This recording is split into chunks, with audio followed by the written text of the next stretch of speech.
গত বৃহস্পতিবার থেকে চলমান সংঘর্ষ অবশেষে অবসান হতে চলেছে। যুদ্ধবিরতিতে সম্মত হয়েছে দুই প্রতিবেশী দেশ থাইল্যান্ড ও কম্বোডিয়া। আজ সোমবার মালয়েশিয়ায় দুই দেশের প্রধানমন্ত্রী পর্যায়ের বৈঠকের পর এই সিদ্ধান্ত আসে। বৈঠকের পর এই তথ্য জানিয়েছেন মালয়েশিয়ার প্রধানমন্ত্রী Anwar Ibrahim. Both Cambodia and Thailand reached a common understanding as follows. British সংবাদ মাধ্যম বিবিসি বলছে, স্থানীয় সময় আজ সোমবার রাতেই তাৎক্ষণিক ও নিঃশর্ত যুদ্ধবিরতিতে রাজি হয়েছে দুই দেশ। মালয়েশিয়ার প্রধানমন্ত্রী আনোয়ার ইব্রাহিম এই তথ্য জানিয়ে বলেন, সংঘর্ষ বন্ধ করা এবং শান্তি ও নিরাপত্তা বজায় রাখার প্রথম পদক্ষেপ এটি।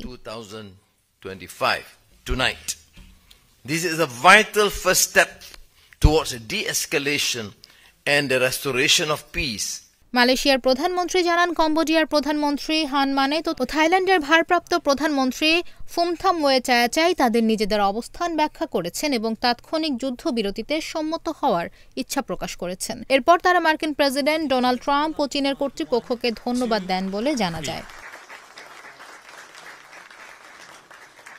গত 24 জুলাই সীমান্তে একটি বিতর্কিত অঞ্চল নিয়ে দুই দেশের সেনাদের মধ্যে সংঘর্ষ শুরু হয়। এতে কমপক্ষে 33 জন সেনা ও বেসামরিক লোক নিহত হয়েছে এবং হাজারো থাই ও কম্বোডিয়ান নাগরিক বাস্তুচ্যুত হয়েছে। সামাজিক যোগাযোগ মাধ্যমে ডোনাল্ড ট্রাম্প শনিবার বলেন, তিনি কম্বোডিয়ার প্রধানমন্ত্রী হুন মানেত ও ফুমথামের সঙ্গে কথা বলেছেন এবং তাদের হুঁশিয়ারি দিয়েছেন, যদি সংঘাত বন্ধ না হয় তাহলে কোনো দেশের সঙ্গে যুক্তরাষ্ট্রের বাণিজ্য চুক্তি হবে না। উভয় পক্ষই তাৎক্ষণিক যুদ্ধবিরতি ও শান্তি চেয়েছে।